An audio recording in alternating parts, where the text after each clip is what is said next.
నిరుపేదలైన అభాగ్యులను ఎన్టీఆర్ భరోసా పింఛన్తో ప్రభుత్వం ఆదుకుంటుందని జిల్లా collector J Venkata Murali తెలిపారు.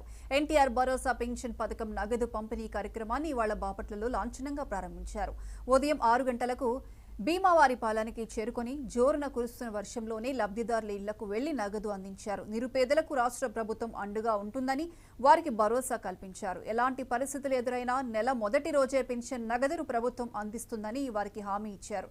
జిల్లాలో 2,31,200 మంది లబ్ధిదారులకు 96.24 కోట్ల నగదు పంపిణీ చేస్తున్నామని చెప్పారు. రాష్ట్ర ప్రభుత్వం ప్రతిష్టాత్మకంగా చేపట్టిన ఎన్టీఆర్ భరోసా పింఛన్ నగదు పంపిణీ కార్యక్రమం సమర్థవంతంగా కొనసాగుతుందన్నారు.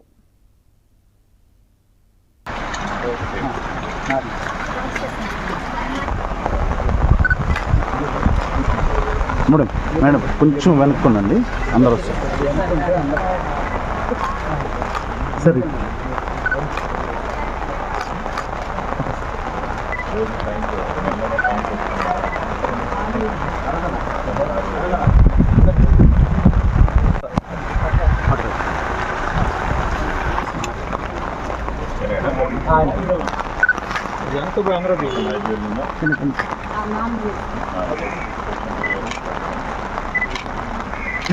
గవర్నమెంట్ మన ముఖ్యమంత్రి వర్యులు శ్రీ నారా చంద్రబాబు నాయుడు గారు ఒక ఇనిషియేటివ్ తీసుకొని ఏదైతే నగదు వాళ్ళకి పంపిణీ చేయాలి, వాళ్ళకి బ్యాంక్ అకౌంట్లలో వేసినట్టయితే వృద్ధులు, వికలాంగులు, కొంతమంది క్రానిక్ పేషెంట్లు వాళ్ళు ఆ బ్యాంక్ అకౌంట్లలోకి వెళ్ళి వాళ్ళు డ్రా చేసుకోవడం ఎంతో కష్టం.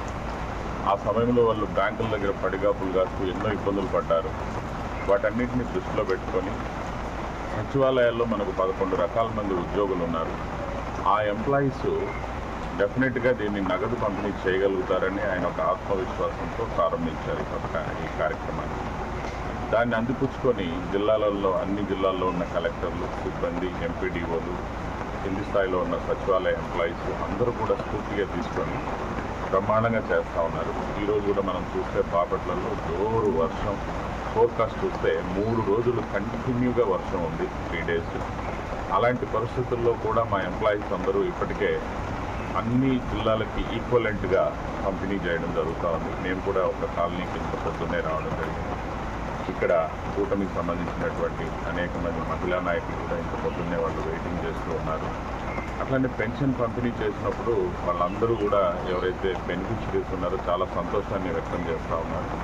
ఇక్కడ చాలామంది మున్సిపాలిటీకి సంబంధించినటువంటి మహిళా నాయకులు, ఇతర నాయకులు, కూటమికి సంబంధించిన నాయకులు అందరూ కూడా దీంట్లో బ్రహ్మాండంగా పార్టిసిపేషన్ చేస్తూ ఉన్నారు. Public satisfaction